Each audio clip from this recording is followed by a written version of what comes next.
Let's bat dance the night away. Follow us into the black hole, where dreams are made, and David Bowie waits with a finely manicured mustache. Welcome to Channel 8 and a half. Hello, and thank you for joining us at Channel 8 and a half, a show all about movies and TV and pop culture. My name is Joe Galena. And I'm Andrew Hanna. Andrew, how are you doing today? Joe, I'm doing well. In light of the release, or I guess semi-release of Tenet. It came out, technically. It came out, just not widely, due to the Rona. Today, we're exploring the work of Christopher Nolan. And to be clear, we have not seen Tenet, but... We haven't, but we can wildly speculate about it and get it completely wrong, and then see it later. Exactly. But today, we're covering everything Nolan has made prior. I think a good place to start is sort of talk about Nolan's style and what makes a Christopher Nolan film. When you go into a Christopher Nolan film, what are you expecting to see, Joe? Now, I'm expecting to see some sort of high concept. I'm expecting to see some sort of insane stunt that Tom Cruise would probably try to kill himself with. Mm-hmm. And I'm expecting to see something to do with time, whether it's playing with time within the frame, like in Inception, or literally timelines, like Dunkirk, or something like that. Non-sequential storytelling, basically. That is what really he's become. And that's what he's been all of his career, too. And we're going to talk about it, even starting with his first movie, Following. Yeah, I just watched it last night. Did you really? Good. Mm-hmm. Because I was going to ask you that, because most people haven't seen it. But that is what you expect from Christopher Nolan, to the point where if you don't get that, I wonder if people would be disappointed at this point. What I like about Christopher Nolan is that you know what you're going to get when you're walking into it. However, it always seems and feels a little bit different. So with M. Night Shyamalan, you know I was you're just going about to to get say, has he painted himself into an M. Night Shyamalanian-esque corner? I don't think he has, because I was thinking about this. I was like, with M. Night Shyamalan, you're always looking for the tell or the twist. The twist. And Christopher Nolan, I feel like... Which plant is going to kill you? Christopher Nolan in The Prestige, if anything, kind of explained his methodology. The audience knows they're going to be tricked, and although you're looking for the secret, you're not really looking because you want to be fooled. In a sense, saying that all the clues leading to the final reveal are hidden in plain sight in his films. And it isn't until the third act that the entire picture is revealed to you. Oh, yeah. Spoiler alert for the rest of this episode, but for what I'm going to talk about, The Prestige, I think, is the most important Christopher Nolan movie, and it's the one that explains Christopher Nolan the best. I agree. I appreciate his unfettered ambition, and not so much in physical scale of the film or budget, but his concepts. And so you talk about high concept, and sure, the more you think about some of the films, the more you discover plot holes, but you can't deny that he's skillful in his ability to translate complex ideas cinematically. And though they aren't perfect, I'm somewhat apprehensive when I'm criticizing his films, because in most situations, I likely could not have solved the challenges that come up in his films, as well as he did, at least. So I can't tell you to make it better if I have no way of coming up with that solution myself. And so, except in The Dark Knight Rises, everybody could have come up with better. That's so mean. Interstellar as well. Yeah, and you know what? Interstellar as well. And it's no secret, I think, that those are two of his least thought of movies. And as we're ranking them, because we're going to do like what we did with our Edgar Wright episode. Yeah, so we'll be going into what we think is the most Nolan, the best Nolan, and Nolan derailed or over the top. But yeah, when it comes to Christopher Nolan's style, he explores complex ideas through the vehicle of genre or story archetypes, which is something we discussed during our episode exploring H.P. Lovecraft's work. If you're going to be tackling big ideas, you want to use something familiar to deliver those ideas. So, for example, Memento is a murder mystery, but it's really about memory and how the mind works. The Dark Knight trilogy is obviously a superhero film, but it explores the philosophy of good and evil, or chaos and order. Inception is a heist film, but explores consciousness and dreams. Interstellar is corn subsidies in America. Correct. Exactly. Did you know that they sold that corn? They sold that corn. They planted all of that corn and sold it. Yeah. That's incredible. I mean, it was great looking corn, really beautifully shot corn, but my God. I mean, it's smart, right? You're you're I already making a know. profit on the film. That's where the real money is. Warner Brothers is Corn gonna turn into subsidies. an agricultural company. But yeah, and you see him tackle these robust themes and ideas in a comprehensible manner that can engage both the blockbuster moviegoers and the more cerebral audience.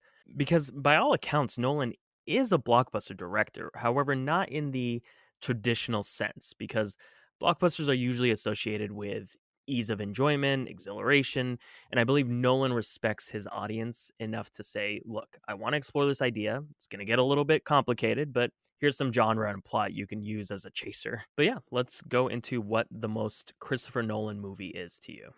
The most Christopher Nolan to me is Inception.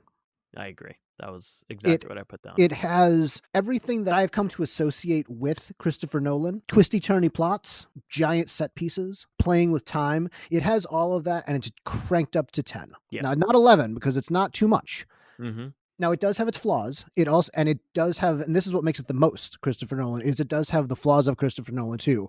The stilted dialogue, there is a little bit of over explaining going on in Inception. Well, a lot of over explaining going on in Inception, especially. Yeah. But I feel like the first time I saw Inception, I was blown away by it. No, I I loved it the completely first agree. time. Yeah. I do not think it holds up as a rewatch because of all of that heavy, heavy dialogue where it's just explaining what's going on the whole time. It's definitely front loaded with exposition, which makes it somewhat cumbersome to rewatch. And thinking back It's to a tough rewatch. Yeah, and thinking back to a lot of his films, they are not as rewatchable when you think about it. Memento I watched last night as well because I hadn't seen it in so long, and knowing the ending was somewhat exhausting just seeing the same scene play out. And I think that he refined it in his later films. I definitely think when we talk about Prestige, he's refined that non-sequential storytelling or telling a story from different perspectives, so it's the same scene in a way that isn't as redundant. Which is ridiculous because literally that movie is about two men reading a diary at one another. Yeah, yeah, basically. And it It's all like a works. diary within a diary. It is. And it's cutting back and forth, back in time. Mhm. Both of these characters are reading diaries. Sometimes it's fake diary entries. And it's Yeah. amazing that in The Prestige, you always know what's going on. I never was once confused in The Prestige about what's happening, when it's happening, why it's happening. Well, yeah, and I think that that's what makes his work so effective is that despite the jumbled timeline, he's revealing new information in every scene, sort of handing you a puzzle piece one at a time until the third act, where you see the sort of crescendo of intercut scenes that he's best known for, Mhm. where you're given the final bits of information that allow you to see the bigger picture as a whole. And that style was initially actually adopted out of necessity in following Yeah. because he shot the film over the course of a year where he'd shoot one scene every weekend. And so he would use the intercutting of scenes to hide any holes in the coverage that Yeah. he wasn't able to get that day, given his limited time and resources. Following, I should say following, because following is probably the one that people haven't seen because it was a $7,000 film shot in late 90s, 1998, 99. Yeah. And this is the one that I will actually go over the kind of a synopsis for. Essentially follows one guy who gets caught up with another man named Cobb, who that is also Leonardo DiCaprio's character in Inception. I guess Yeah. Christopher Nolan just likes the name Cobb.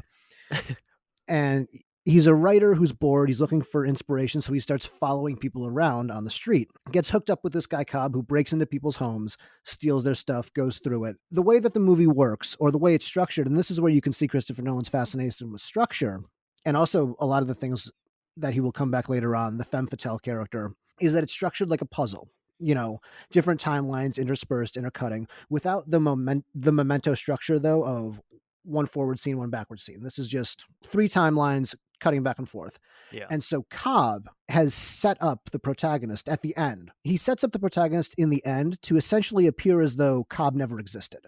That the protagonist is the one that did all these crazy things, that broke into the house, that did all the crimes himself. And every time the protagonist is talking to a police detective about the crimes that he's committed, it makes him sound more and more crazy until at the end, the protagonist realizes that himself. What I found interesting though about Following is that it reminded me a lot of Pi, Darren Aronofsky's first film, barring the obvious black and white look of the film, but in tone. And both filmmakers were willing to embrace their limitations and allowing the film to embody those constraints. In a way, they leaned into it. They shot black and white because color is far more difficult and time consuming to shoot in. Most of the film is handheld because setting up a dolly requires time, and time is money. And so handheld allows you to get much more footage in a limited amount of time. So Nolan and Aronofsky use the black and white and handheld camera to add to their stories, which are moody and center around main characters that are emotionally unstable and obsessive. So it fits the theme very well. Coincidentally, though, Aronofsky, I didn't know this before, but he was initially slated to direct the Dark Knight trilogy, or at least Batman Begins. Yes, So it's interesting to compare and contrast their careers because they are both very cerebral filmmakers. However, Nolan relies on plot far more. and more blockbuster sensibilities, and that's something that he deals with in The Prestige. Yeah, and he uses that as a vehicle for those robust concepts, whereas Aronofsky doesn't care about trying to make it go down a little bit easier. But they both are two sides of the same coin, where their main characters will usually be obsessive about something to the point of self mutilation or self destruction. Mhm.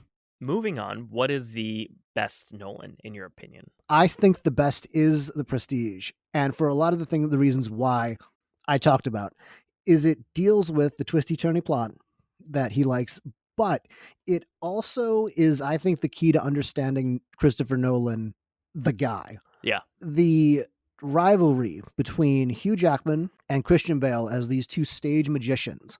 Hugh Jackman plays Angier, who is a much more of a showman, the greatest showman, as we would find out Hugh Jackman will become. I hated that And movie.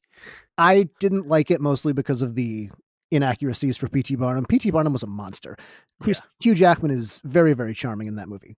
Yeah. Anyway, but Christian Bale plays Borden, who wants to be a sort of technical master. Where they clash is that Hugh Jackman believes that the most important thing is the audience getting a show, the audience enjoying the entirety of the magic.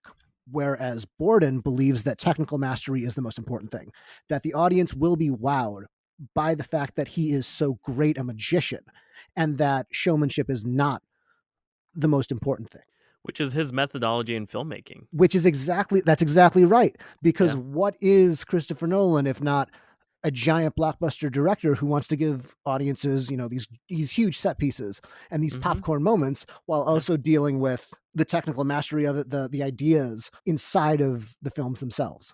And so Yeah. that is why I both responded to The Prestige and those two characters butting heads, but also think it is the thing that defines Christopher Nolan as a guy who makes movies, if Yeah, as that a makes sense. filmmaker. No, no, no, I completely agree, and I think it lays out his philosophy on filmmaking. In most of his films, he is developing new techniques or refining old ones, like the rotating set in Inception and shooting all of Interstellar in front of LED light screens instead of the green screens, and the black hole simulations that they developed for the film were later used by scientists because of their accuracy, which is another reason why I feel like that film suffered, is that they neglected the story in lieu of sort of technical showmanship.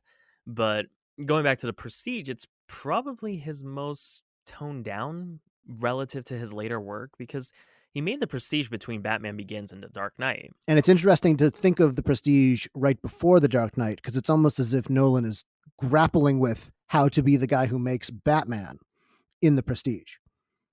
I almost think you feel like you see that in The Dark Knight as well. And he's having that conversation with himself too. He is, and even when in The Dark Knight, there are big ideas in The Dark Knight. A lot of post 9/11 ideas, a lot of things about the George W. Bush presidency in The Dark Knight, while also trying to be a quote unquote Batman movie. And that's interesting because I love The Prestige, but I think The Dark Knight is his best. So you're going with The Dark Knight as his best.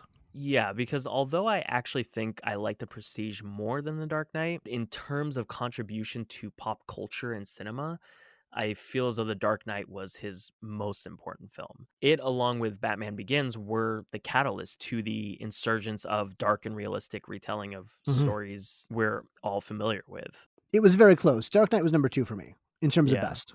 yeah, You're not gonna get an argument from me about, The Dark Knight being bad. yeah. Absolutely not. And I mean, the obvious derailed is Interstellar. Interstellar is the correct answer for that. It Yeah, was too much. It was. yeah.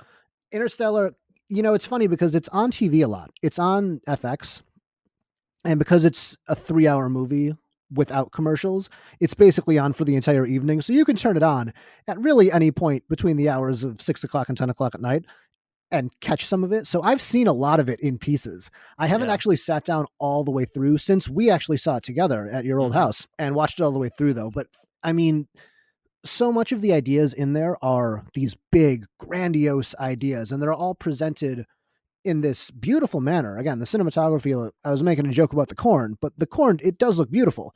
And all of it, the sound design of it, the cinematography of it, it's all great, but it's just a little bit too much. Technically speaking, it was a masterpiece. There's no denying that. The music, cinematography, just a spectacle. I mean, it was an experience seeing it for the first time. It was exciting.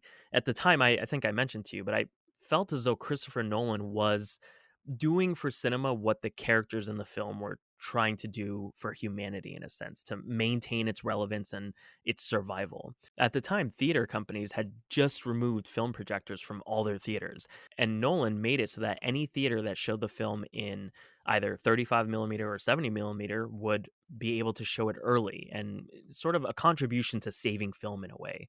But the film itself was an epic space odyssey that was giving people a reason to leave their couches and come to a theater. This was definitely a film that had to be experienced in theaters. So I appreciate the ambition, but there was a lot that bothered me with it and that left me feeling somewhat empty. Maybe not immediately afterwards, but when I was rewatching it. What about it bothers you? It was just inundated with too many themes and storylines. His relationship with his daughter, global warming, finding a new planet to live on, Matt Damon betraying them, time travel, interdimensional travel, black holes, love being the strongest force in the universe. I mean, there was just so much. And honestly, that scene, when I was first watching it, the scene with Anne Hathaway, where she says love is the strongest force on earth, even the first time I saw it, the whole time I was thinking leading up to that line, please God, don't say it. Please don't say it. And sure enough, she slaps you with that cheesy line. And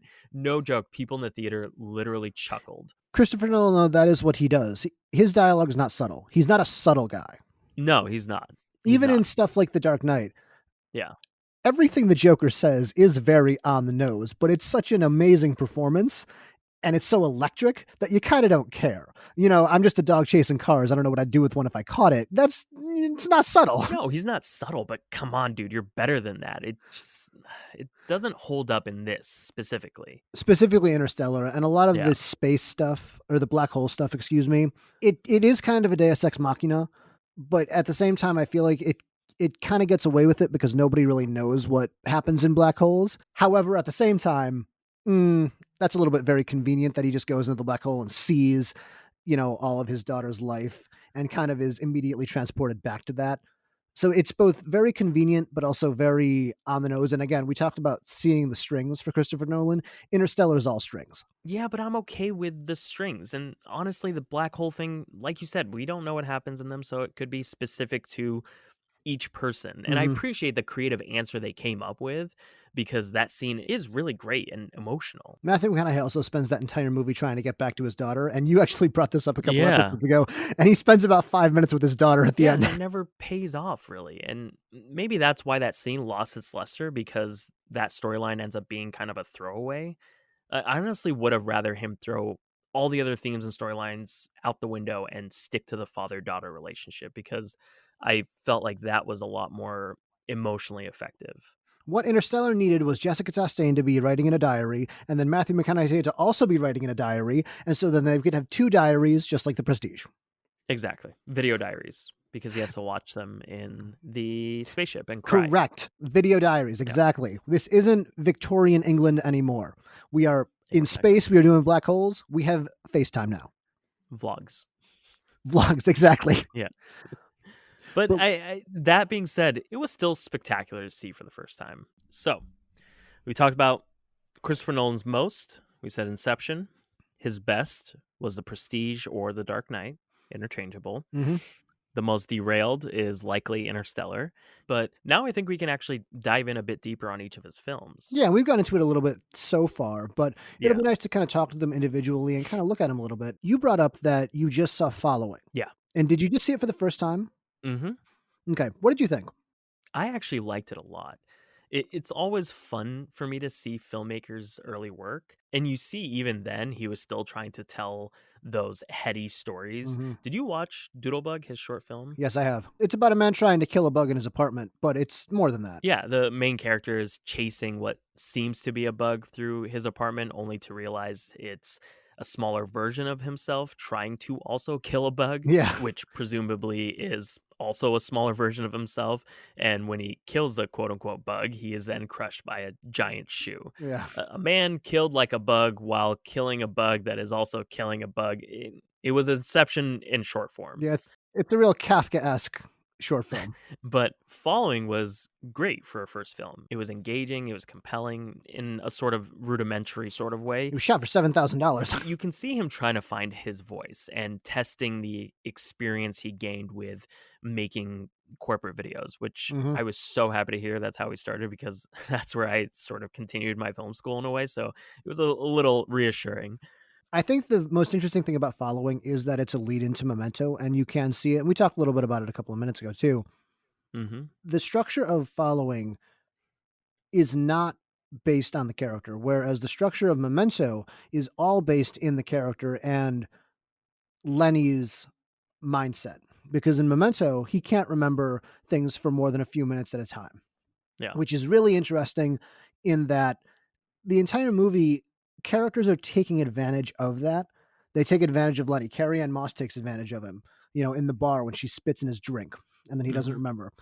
Joe Pantaleon, Joey Pantaleonos, Joey Pants takes advantage of it, the whole time. The motel. Even Mark Yeah. Boone Jr., the motel check-in guy, takes Hmm. advantage of it. But I think it's really interesting in this is where the structure pays off is that at the end, Lenny takes advantage of his condition as well, which Yeah. sets off the entire plot of the movie. Yeah. He's searching for his wife's killer again. Christopher Nolan starting off with Dead Wives Hmm. very early on. But the fact that Lenny himself takes advantage of it too is a really great twist to that structure, which I think is Yeah. great. And it's Yeah. really the only time since, not the only time, The Prestige does it too, but where the cross cutting nature of the editing is based in character and not just on because he wants to do timey-wimey stuff. Yeah, maybe that's not true. Inception does it Inception, too, yeah.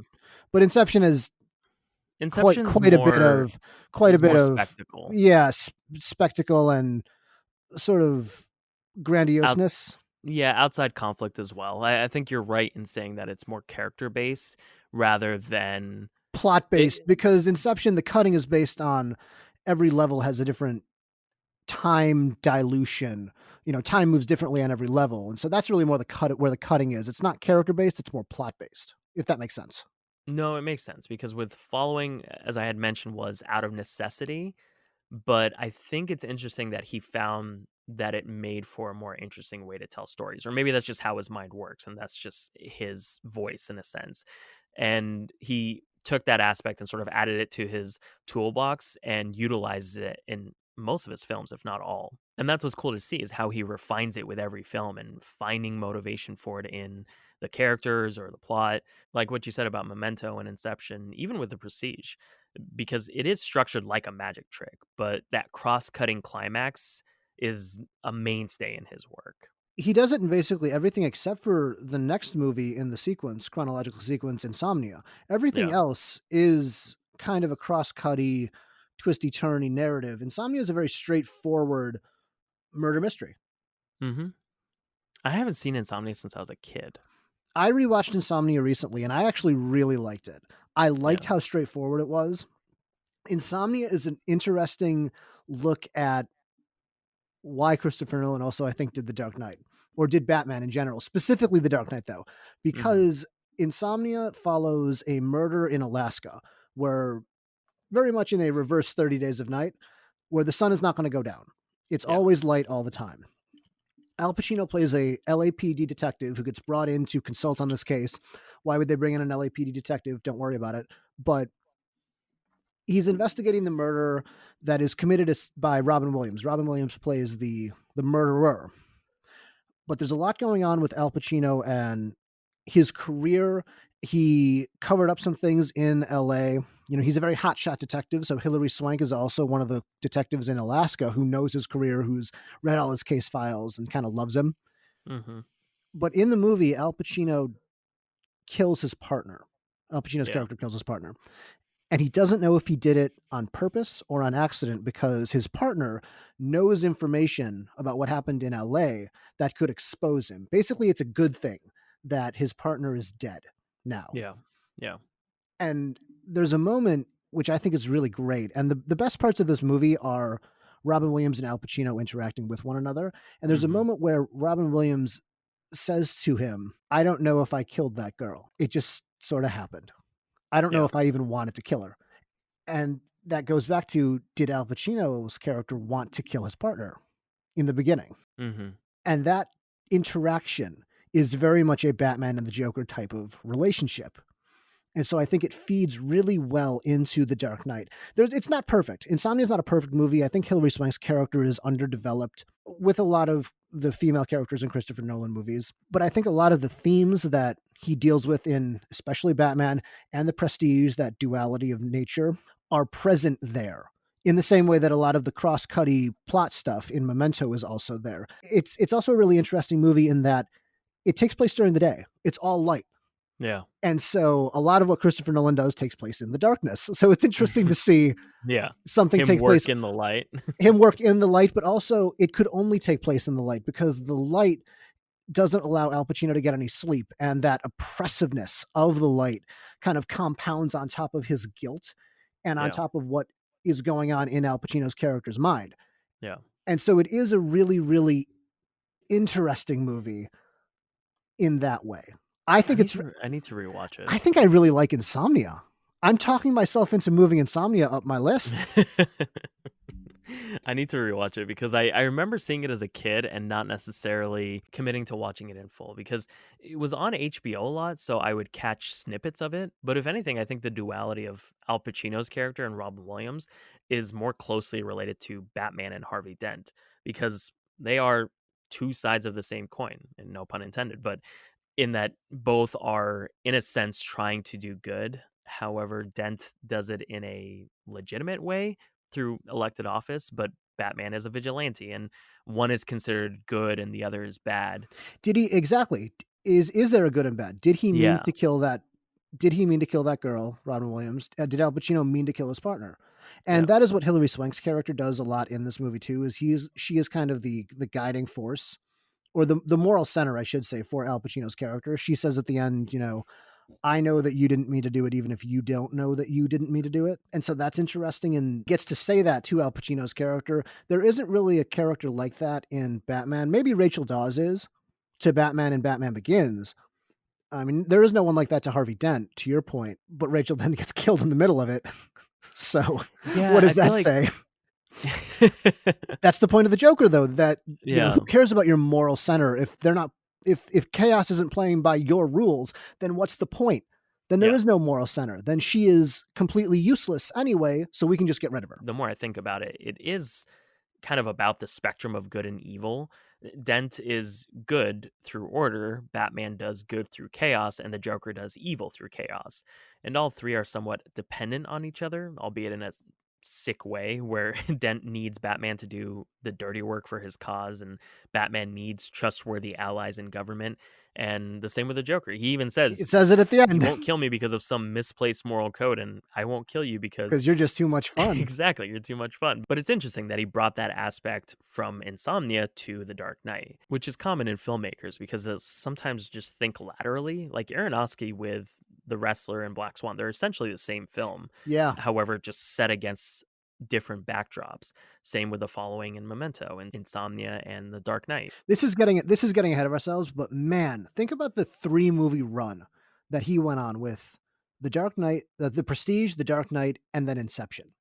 Well, I think that was his sweet spot, to be honest. I mean, just that, What a run. I'd say decade of Christopher Nolan's career were I phenomenal. cannot think of a 3-movie run that had more of an impact than that, in all honesty. Impact, yes. I would say there are, I Quentin think there are Tarantino. better there might be better Yeah, 3-movie runs than that. We talked about M. Night Shyamalan. Shyamalan had an incredible 3-movie run with, it's Signs, The Sixth Sense, and what's the other one? Oh, Unbreakable. Hold on, I wanna get the order right. it was Sixth Sense, Unbreakable, then Signs. That's right. Shyamalan had an incredible 3-movie run with Sixth Sense, Unbreakable, Signs, back to back to back. And I know a lot of people don't like Signs with the I water like thing at Signs the a end. I lot. think Signs is so tense. Signs is Yeah. great up until the end where he goes, they don't like water, and then he bashes a bunch of water with a Yeah. baseball bat. I don't even care about that. I thought it was really tense. I mean, that's just as insignificant as War of the Worlds. I mean, the whole reason why the aliens die in the end of War of the Worlds is because they aren't used to the bacteria on Yeah. Earth. So I'm okay with that ending, and I actually like Signs a lot, but it is definitely looked down upon.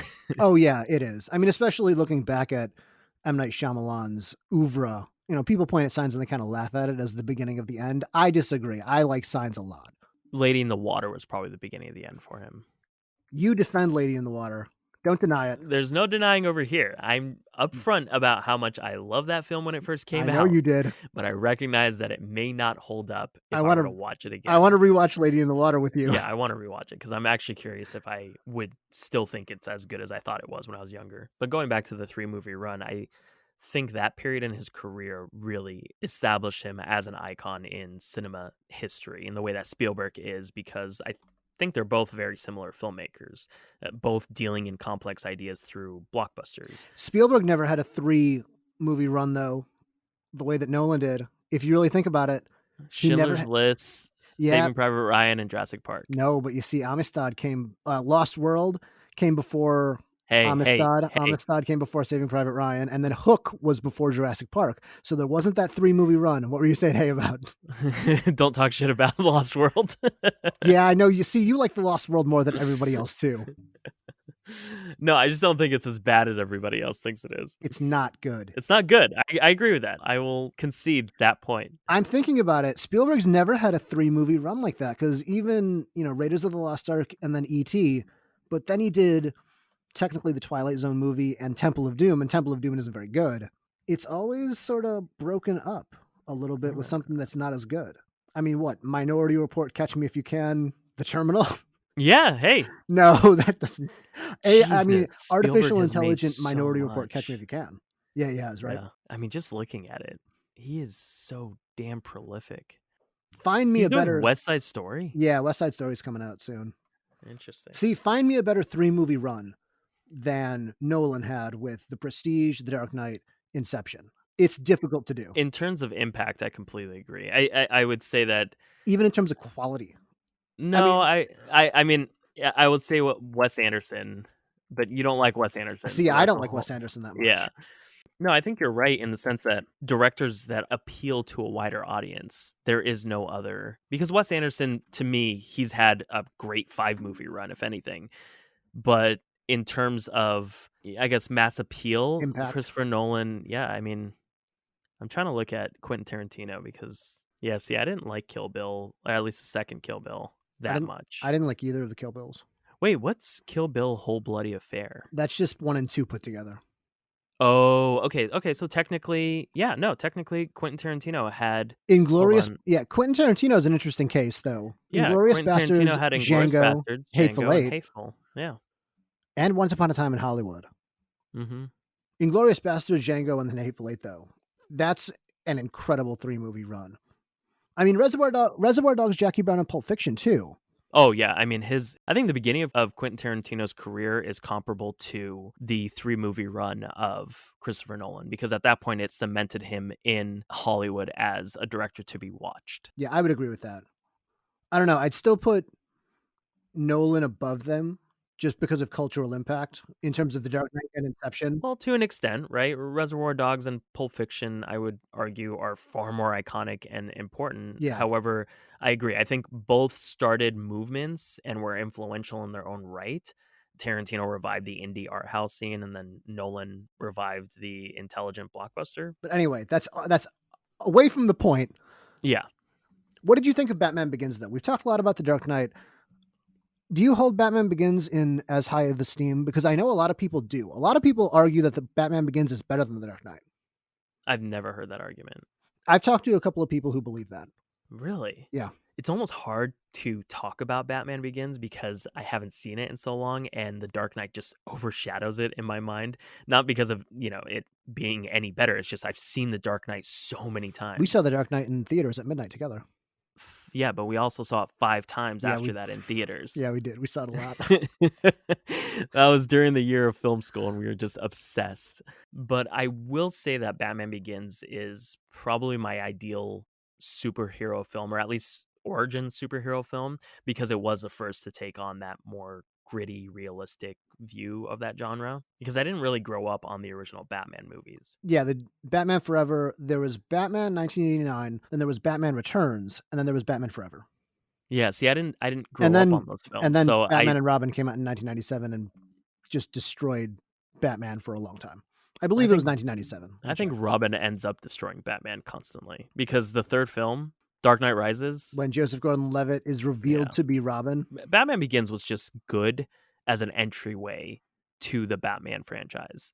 I like the way that it sets up the more realistic tone. I like that it sets up how Batman is sort of a ninja, and the training aspect of it, and the way that Liam Neeson as Ra's al Ghul, as it is revealed, understands everything about Batman because he trained him. Well, yeah, I think it gave more justification for Batman's motivation. And Joel Schumacher did Batman and Robin, but Tim Burton did Batman 1989 and then Batman Returns. And Batman Returns is great because it's just weird, man. Danny DeVito plays the Penguin. No, I remember seeing scenes of it, but I've never seen them all the way through. And that's the thing, it always felt just so unnerving because it was both goofy and dark at the same time. Unnerving is a great way to describe that movie. Yeah, and I feel as though Batman Begins, when I first saw it, I was like, okay, this is how I would like to see Batman presented. Because it's more realistic, because it's not more realistic. It's Danny more dark DeVito and, as the Penguin being dragged off his lifeless dead body by a bunch of penguins, which is funny at the end. It was more cartoonish. The villains who are killing so many people are laughing, and they're like, it was just so goofy. But then you look at the villains in the Dark Knight trilogy. I mean, even the Joker, for as goofy as we know the Joker to be, I love the take on that character. Yeah. And his plots are so convoluted, but don't worry about that. Yeah. The most sci-fi concept of Batman Returns is Catwoman's catsuit, because it's so tight. There's no way she'd be able to get into that catsuit on her own. You need like 4 dudes and a pair of pliers to get her into that catsuit. It's so tight. Or just a jar of Vaseline and a trampoline. Oh my God. I mean, it's incredible. I think I did read somewhere that she actually did need people to literally sew her into that costume. Oh, yeah. Because of how tight it was. Yeah. I would say for Christopher Nolan Unhinged, The Dark Knight Rises, and Interstellar. I would almost feel like The Dark Knight Rises is 10 times worse than Interstellar. I did not like The Dark Knight Rises. No, I think we saw The Dark Knight Rises together also. I remember you didn't like it. Yeah. Or maybe we talked about it afterwards. Maybe we didn't see it together. But it was too much. The whole wedging in of Robin was forced. It felt like fan service. The plot where Bane just drives around a bomb the whole time. Yeah, like I like Bane, but I also didn't find him a compelling villain. Although, from my understanding, Bane is actually a really cool villain. I liked him. I liked Bane in that movie. I did. I liked the performance. I liked that they went away from somebody. The performance. You know, a lot of people wanted them to do the Riddler in Dark Knight Rises. And I thought, you can't do the Riddler because that's too close to the Joker. You have to have somebody so physically imposing. The new Batman that's coming out with Robert Pattinson has the Riddler as the main villain, and he's looks like just the guy from Seven. That's what it looks like. Who's playing him? Oh, great question. Oh, Paul Dano. Paul Dano is playing the Riddler in the new one, which is an interesting take. Normally the Riddler is very tall and thin and lanky. Paul Dano is not that. I'm interested to see what they do with it, because he straight up looks like a serial killer. I love Paul Dano, though. Paul Dano is kind of perfect for that. Because he has a weird energy like that? Well, and even just the shape of his face. Kind of oval shaped. Yeah. He's a strange guy to look at. on screen. I could completely buy him as a weird serial killer. No, but I think Paul Dano, Michael Shannon, and the guy from 310 to Yuma, Ben Foster. Oh, Ben Foster. Yeah, yeah, yeah. Oh, I Ben think Foster's your guy, though. You like Ben Foster. I love Ben Foster. I think he's so underrated and he should be doing more. But yeah, those three actors, I really like them. And anytime they always play supporting characters, but they always nail it. They just steal the show in every scene that they're in. This is a very interesting cast, too. Robert Pattinson is Batman. Dano is the Riddler. Colin Farrell is going to be the Penguin. I'm interested to see that Interesting. because I love Colin Farrell. He was the He's best too part of skinny. Fantastic. To play the Penguin? Yeah. Did you watch the Gotham TV show? Of course you didn't watch it. It's not your thing. You answered your own question, I know Joe. the answer. I know the answer. I don't know why I asked. That was a stupid question. Yeah. The portrayal of the Penguin in that I really liked. He was the best part of the Gotham TV show because he was just a crime lord, and you got to see him rise up the ranks of being a crime lord. I like the Penguin as a character. Even Danny DeVito's weird portrayal. I mean, Danny DeVito is perfect to play the Penguin, though. Yeah, he is. A lot of people, when they were speculating on The Dark Knight Rises too, the Penguin was one of the speculated villains, and a lot of people wanted Philip Seymour Hoffman to play the Penguin. That would have been incredible. Exactly. Oh my god. I would have loved that. And then Christopher Nolan would have been known for killing two great actors. I'm sorry. I love both of them. And I was heartbroken, but that would be really messed up. No actor would want to be in a Christopher Nolan film after that. Hey, you'll get an Oscar. Yeah, you'll get an Oscar. You just won't be able to touch it because you'll be dead. Look, man, sometimes you got to give up something to get something. Yeah, exactly. So we went over following. We went Memento. over following. We've gone over Batman Begins. Now we move into The Prestige, which we've talked a lot about The Prestige, so we don't need to do a lot about it. Yeah. But I just want to reiterate how much I love The Prestige. I love The Prestige because you also realize that during the beginning, Christian Bale really comes off as the villain or kind of the more ruthless of the two. He's the more ruthless of the two, but I would argue that Hugh Jackman is the villain. Exactly. Hugh Jackman is far more ruthless.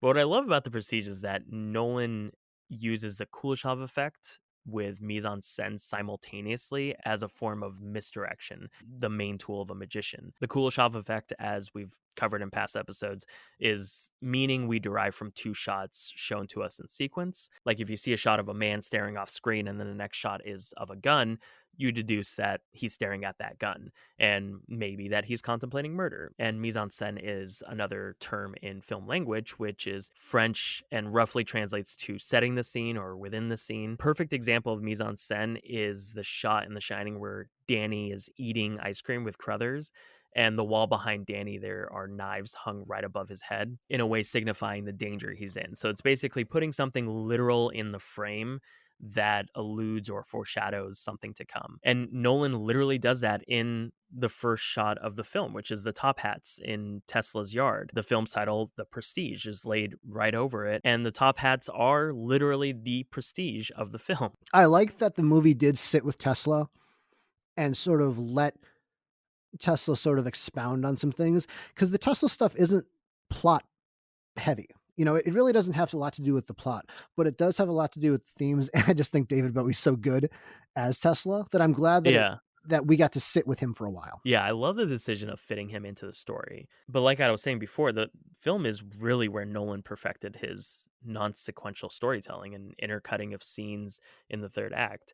I mean, the final act or the final few scenes felt like a Russian nesting doll, like a twist within a twist within a twist. I mean, the compelling nature of it to me is these two people going back and forth and the rivalry with them. I could understand how a lot of people would view it as cold, because that is the criticism of The Prestige, is that it's just such a cold movie. I don't think it's cold. Very unlike the other magicians from Victorian era movie that came out in the same year, The Illusionist. Yeah, with The Illusionist. Edward Norton and Paul Giamatti and Jessica Biel. I really like The Illusionist too, and I don't like the fact that these two get compared to each other because they're so completely different. The Illusionist is a love story, whereas The Prestige is a thriller. The Prestige is basically Black Swan. Kinda. It really is just a pursuit of perfection. It's an obsession that ends up becoming their undoing. What an odd way to structure a film. The entire plot set off by a knot. Yeah. That is the catalyst. That's the catalyst for the whole thing, is that Christian Bale's character Borden, he ties a different kind of knot that ultimately kills Angier's wife when it goes wrong and she couldn't slip the knot. And the whole thing is Angier asking Borden at the funeral, what type of knot did you tie? And Borden says, I don't know. And what we find out later is that that was the wrong twin. He literally couldn't say what knot he tied because he didn't know. The other twin tied the knot. I think that's really interesting. Yeah, I think The Prestige is what cemented Nolan as a great filmmaker, for me at least, even before The Dark Knight. Well, The Dark Knight is what made Christopher Nolan Christopher Nolan. And we talked a Mhm. lot about The Dark Knight too. So I don't think we need to really go in a lot of The Dark Knight. But I will say about The Dark Knight, it does have one of my favorite fan theories of all time, Which is? which is the Joker is a soldier, a guy who was in Iraq that has come back and is now kind of taking revenge Yeah. on the world. It's how he knows so much about explosives. It's how he knows so much about weapons, how he got the scars. And so that was sparked by the scene with Harvey Dent where he goes, if a truck full of soldiers blows up, nobody will care. But that's where the theory came from. I don't believe that that's how it was written, but it's just a Yeah, I was fun gonna say, thing. is that That's is that not why you connected it to the Bush presidency well, and because all that? so much of the movie is the Bush presidency stuff. The spying on people with the phones at the end, and then Morgan Freeman Mhm. saying, no man should have this much power by spying on people's cell phones. It makes sense why this theory gained some traction because so much of Yeah, the themes do deal with that. Now, I do not believe that it was written that way, obviously, yeah, but it's just yeah. a thing that makes sense. You know what my favorite fan theory though is two of them. That James Bond is just a code name that's passed down from one guy to the next guy. I like that, but it also feeds into Sean Connery's character in The Rock is his James Bond character because they're the same type of guy. They're both British SAS agents. It's true. This is why I like it. They're both British SAS agents in The Rock and James Bond, and that he Yeah. was captured as James Bond and thrown into a black site prison, and that now they are bringing James Bond back out of retirement for one last job. I love The Rock. I fully subscribe to that theory, even though it's nonsense. You are a perfect example as to why people buy into conspiracy theories, because they just support their own worldview. Correct. It was a lot of fun. I go, yeah, that makes sense. I can buy that.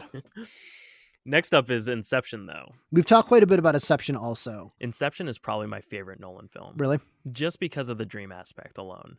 I'm extremely interested in dreams and sleep science as a whole, so I was so excited when I first saw it. I know the argument that a lot of people have too is that it was a little bit too structured. It wasn't dream logic-y enough. The one main one that people point to is when Tom Hardy's character Eames says, "Dream a little bigger, darling," when Joseph Gordon-Levitt is shooting Yeah. the guys in the dream, and all he does is pull out essentially a grenade launcher. Hmm. Well, if you want to dream a little bigger, why don't you just, bring in a 747 to drop a bunch of bombs on, all of them? Or why don't you just Because in that's too intrusive to the I I mean, subconscious. I guess I understand that argument, but what about okay, I'm playing devil's advocate here, and I didn't really mean to do this, but what Yeah. about the part where The train. the train comes in and The bashes through train all of France? the train isn't them. It's in New York, but the train isn't them. The Oh, train and is that is in New York, you're right. yeah. The The train in France, it's when the shooting, the explosions happen in France. yes, when he's training Ellen That's in Page. France. Sorry, no, actually it's downtown LA, I think. Yes. But the train isn't them, it's Cobb's subconscious. Okay, that's fair. What's great about Inception is that he pulled off a pretty complex story structure in a very comprehensible way.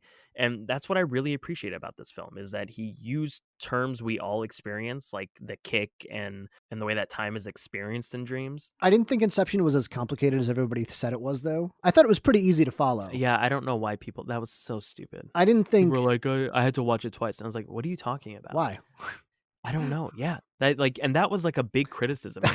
They spend, I mean, I would argue a good hour and a half just having Leonardo DiCaprio walk down streets explaining the plot. Yeah. Majority of the first half is explanation. What more do you want? Even at the end, in the snow planet, Leonardo DiCaprio is still explaining to Ellen Page what's going on.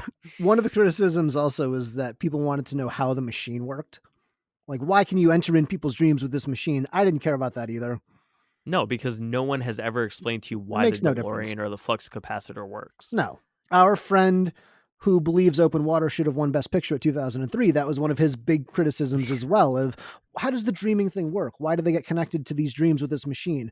I want to I know didn't know how that. the I didn't know he said that. yeah, he goes, I Mm. wanted to know the intricacies of this. I go, why? It doesn't matter. It's a machine that lets you enter into people's dreams. Just go with it. It's fine. Well, yeah, I guess that makes sense because he has a very kind of analytical mind and he is a scientist in a sense. But knowing how the machine works doesn't move the story forward. So I didn't mind it that much. And you can't spend an hour explaining how dreams work within the story and then try to also explain how the machine works. Like, if you thought it was confusing before, Yeah. And there are some things that I do understand the criticisms of. How could Ken Watanabe's character just buy an airline and then the next day they can fly on it? That's not how mergers and acquisitions work. There are some things that are very convenient in it. And again, a lot of that stuff, I understand why people would say that. I kind of don't care. well, that's the thing is his films aren't perfect. And I don't think that they try to be. No. It's when things like that in the plot start to almost insult not only just the audience but the characters in it. And this is where I'm going to talk about The Dark Knight Rises with some of the plot choices in that. The Yeah. bomb driving around, like I mentioned earlier, that's where I understand a lot of the criticisms. Oh, the back thing where Bane breaks Batman's back and he just sort of magically gets to come back Yeah. and be Batman again.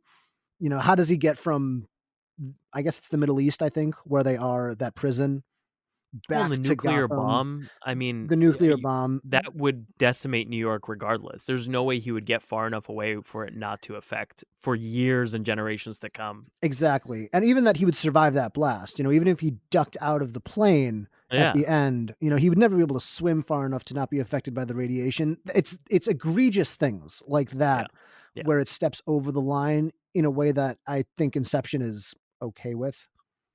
Or maybe that's just a line that everybody has and that I don't care about. Maybe to somebody buying an airline steps over that line and they go, that's the stupidest thing ever. You can't just buy an airline. Maybe it's just personal to everybody. And honestly, the bomb wasn't my biggest issue with that movie. It was the scale of destruction and that they could successfully isolate an entire American city. Yeah. I mean, what I love about the first two was that even if at times it was unrealistic, albeit less over the top than most superhero films, Dark Knight Rises went way too far for me. And the thing is that Nolan is aware of how ineffective that is because, like you said, the Joker even says one person dying is more effective than a truckload of people. So, me imagining like a stadium of people just collapsing, I mean, it's just like, I don't know, it's too much.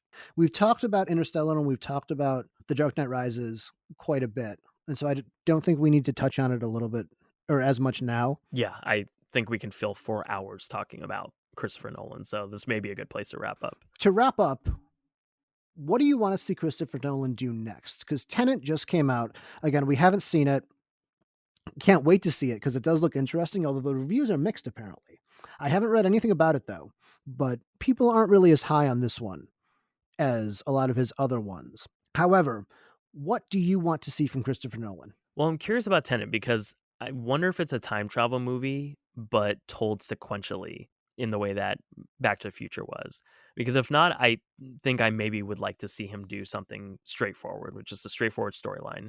Because even when I saw Dunkirk and thought that that was what he was doing, it turns out he wasn't. It was non-sequential. No, exactly. And that's the thing. And that is my answer to what do I want to see Christopher Nolan do next is I want to see an Insomnia like story. I just want to see an Insomnia like story. I want to see him do his version of Seven. Yeah, sort of a straightforward crime drama. Is Tenet sequential? Do you know? I don't Other know. than the I time don't travel? I don't want to Wikipedia it or anything because that'll give Yeah, I away don't the want to know plot. anything So about I it. Yeah. don't know. So we could just look like fools in this episode. But what do you want to see Christopher Nolan do next? I want to see him do a horror film. Horror? Okay.